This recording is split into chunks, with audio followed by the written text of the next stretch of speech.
Halo sahabat Afram, sebelumnya udah ada yang tahu belum cara menganalisis resiko bisnis di sebuah perusahaan? Sebagai seorang investor, sahabat Afram harus mengenal faktor-faktor yang bisa mempengaruhi kinerja keuangan perusahaan. Yang perlu diperhatikan, tiap sektor industri punya karakteristik yang unik.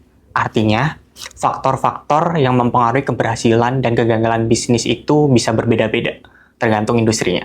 Jadi, nggak bisa nih pakai pendekatan yang sama untuk menganalisis resiko bisnis untuk semua sektor. Misalnya, kita coba bandingin perusahaan di sektor mining kontraktor dan multi-finance.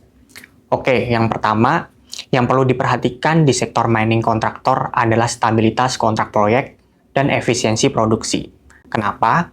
Karena dua hal ini yang bakal langsung mempengaruhi cash flow mereka.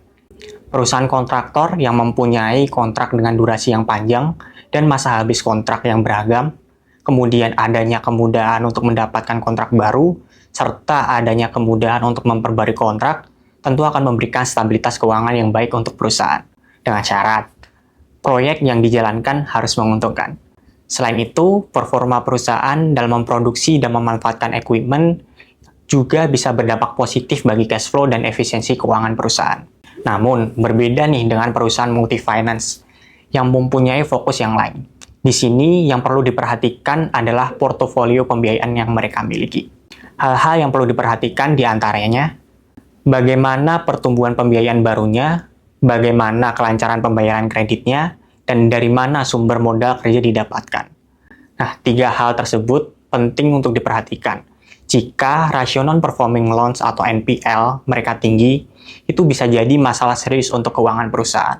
Kemudian, jika perusahaan multi-finance itu bisa menunjukkan pertumbuhan pembiayaan yang stabil, pendapatan mereka juga akan lebih terjaga. Karena sebagian besar pendapatan yang mereka dapatkan berasal dari bunga yang dibayarkan oleh debitur. Nah, untuk perusahaan multi-finance, sumber modal kerja itu juga penting untuk diperhatikan. Karena perusahaan di industri ini membutuhkan modal yang cukup besar untuk bisa memberikan pembiayaan kepada nasabah. Jadi, kalau mereka punya akses yang mudah untuk mendapatkan modal, itu bakal sangat menguntungkan. Semakin besar modal yang mereka dapatkan, semakin banyak pembiayaan yang bisa mereka tawarkan. Jadi, pendekatan untuk menganalisis resikonya jelas berbeda. Intinya, sebelum menganalisis resiko bisnis, kita harus paham karakteristik industrinya. Karena bisa menentukan fokus dan strategi yang tepat. Tapi ini baru permulaan. Masih banyak hal lain yang bisa dianalisis untuk memahami resiko bisnis suatu perusahaan. Nah, di next video, kita akan bahas hal-hal lain yang bisa mempengaruhi resiko bisnis suatu perusahaan. Terima kasih sudah menonton. Jangan lupa untuk like dan subscribe ya, agar kamu gak ketinggalan informasi menarik lainnya. Sampai jumpa!